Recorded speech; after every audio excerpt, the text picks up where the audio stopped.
e o paciente ele tem como queixa, digamos, ansiedade. A queixa dele é ansiedade. Mas quando a gente vai fazer a anamnese, fazer essa entrevista que a gente realiza bem detalhada, sempre tem, quando a gente pergunta, tem alguma dor na coluna, né? E aí esse termo coluna, não são todos os pacientes que entendem. Então é interessante que quando a gente pergunte, a gente mostre onde é a coluna, né? É o famoso espinhaço, algumas pessoas chamam, dor no espinhaço, dor nas costas, são sinônimos para dor na coluna. Essa coluna, do ponto de vista anatômico, né, ela se divide em partes, em segmentos. Nós temos essa coluna na região do pescoço, que a gente chama de coluna cervical, que vai possuir aí no total de 7 vértebras, que são, de fato, as estruturas ósseas que vão compor essa coluna. Nós temos a região das costas, do dorso mesmo em si, que é a coluna que nós chamamos de torácica, que nós vamos ter 12 vértebras nesse segmento.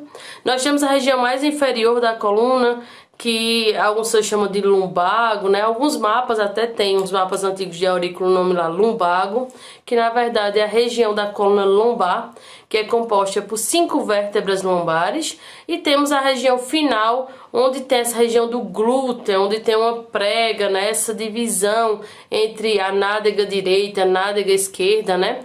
Que na verdade é onde se localiza o que a gente chama de cóccix e o sacro. O sacro aí é um osso só, o cóccix também é um osso só, porém o sacro ele vai possuir 5 vértebras que vão estar unidas, fundidas para formar apenas esse osso. E o cóccix tem variação anatômica. O que é variação anatômica? O meu cóccix não é igual ao seu cóccix, que não é igual ao cóccix da sua mãe, da sua avó. Então cada um tem o seu modelo de cóccix, tanto com relação à angulação, se é mais interno, mais externo, e também a rotação, se tem rotação ou não. Isso dependendo se é normal ou se não é normal, mas a variação anatômica se detém a estudar aquilo que é normal no paciente. Então é muito comum, é muito normal que existam pessoas que tenham um cóccix maior e outras que tenham um cóccix menor. O cóccix é, como muitos livros tratam, né? É na verdade uma estrutura vestigial, ou seja, a gente for analisar que nós somos uma versão aperfeiçoada dos macacos, que é a teoria de Darwin dizia isso, que nós viemos dessa evolução, né? Então, nós teríamos que ter uma cauda, essa cauda não existe mais, que não tem funcionalidade para isso, reduziu e se formou o cóccix. Esse cóccix, ele vai ter aí variação anatômica, onde pessoas vão ter 3 vértebras só no cóccix, mas tem pessoas que podem ter até 5 vértebras nesse cóccix. É o padrão mais comum? Não. O comum é de 3 a 4, mas tem pessoas que sim, tem um cóccix um pouco maior, que isso pode ser dificultador de algumas situações ou não. Pode estar tranquilo para o paciente. E aí essa coluna vertebral é muito comum quando a gente vai fazer a anamnese, que a gente vai perguntar: sua queixa é ansiedade, você quer trabalhar a ansiedade. Mas quando a gente pergunta coluna, o paciente ele diz: eu tenho dor na coluna, eu tenho tensão aqui, aí dói meu pescoço, já travou meu pescoço. Quem aqui nunca passou por uma situação de torcicolo, de acordar com o pescoço travado, né? Então isso é muito comum, é uma das queixas que mesmo que pode não estar tão frequente no seu atendimento, o paciente ele vai reclamar. E é interessante que sim, você tenha essa sensibilidade para escutar essa demanda do paciente e você vá atender ele e você, além de trabalhar a queixa dele, coloque lá um pontinho para trabalhar essa coluna. E aí a primeira coisa que eu quero falar para vocês, do ponto de vista da medicina ocidental, é uma estrutura óssea, que vai ter relação com ligamentos, terão músculos para dar sustentação a essa coluna, mas entenda que do ponto de vista da terapia holística, da medicina tradicional chinesa, de outras medicinas, a coluna nada mais é a representação do suporte da nossa vida. Ou seja, se você está com uma vida muito equilibrada, que você sabe quem você é, as suas relações familiares estão muito fortes, fortalecidas, muito equilibradas, então essa coluna pode ser que ela não reclame. Isso eu estou falando do ponto de vista emocional, né? Do ponto de vista mais interno. Mas se você está com algum problema familiar, se você está passando por algum conflito interno, se você está passando por alguma situação que desequilibre a sua vida, essa coluna sim pode estar sendo afetada, não por uma questão meramente estrutural, mas por uma questão aí emocional, uma questão de como está o equilíbrio da sua vida, tá certo?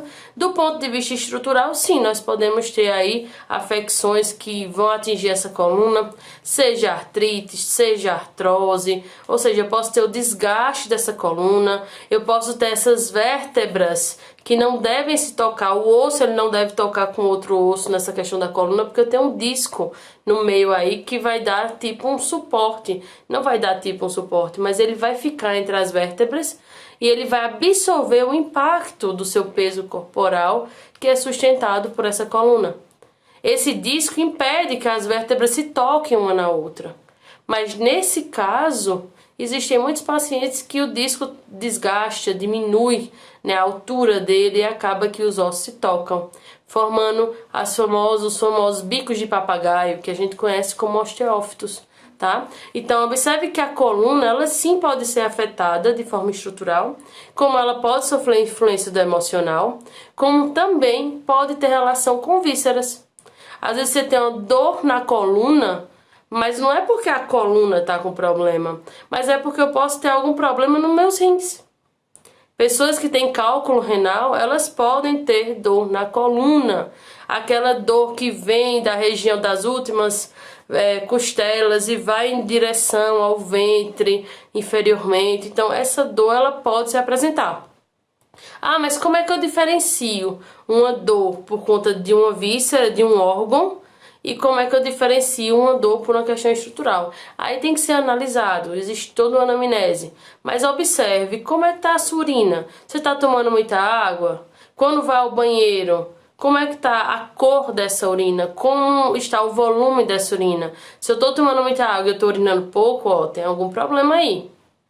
Será que a alimentação está influenciando? Eu estou comendo muito sal, comidas muito salgadas que estão retendo esse líquido que eu estou ingerindo? E aí por conta disso eu também não estou urinando tanto? Na minha urina tem raios de sangue? A minha urina está muito amarelada? Então tudo isso é indício de se eu tenho problemas nesse sistema urinário ou não. Se meu rim está bem ou não está. Existem testes que são feitos para que a gente possa diferenciar se a dor realmente é na coluna ou se a dor realmente é nos rins. Mas não só os rins. Se a gente for analisar, na nossa cavidade, na abdominal, no interior do nosso abdômen, existem vários órgãos. Então, se eu tiver algum problema nesses órgãos, sim, eu posso ter dor na coluna. Mas o mais frequente não é só a dor visceral que vai impactar na coluna. Mas eu posso ter a dor muscular, que aí sim é de todas a que ganha, campeã de ser mais frequente e afetar a coluna.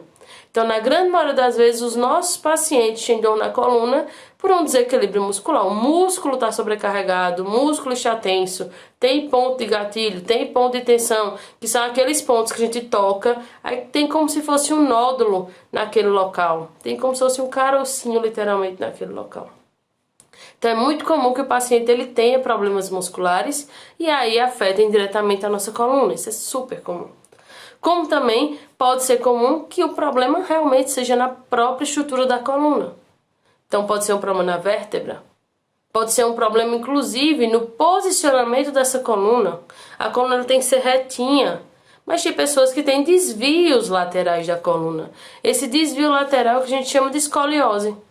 Então se o paciente ele tem escoliose, obviamente vai culminar com desequilíbrio também muscular. Porque um lado vai estar de um jeito e o outro lado vai estar do outro. Então tem a associação de um desvio por uma questão óssea nessa coluna e agora eu tenho a relação com o músculo. Então isso também pode acontecer.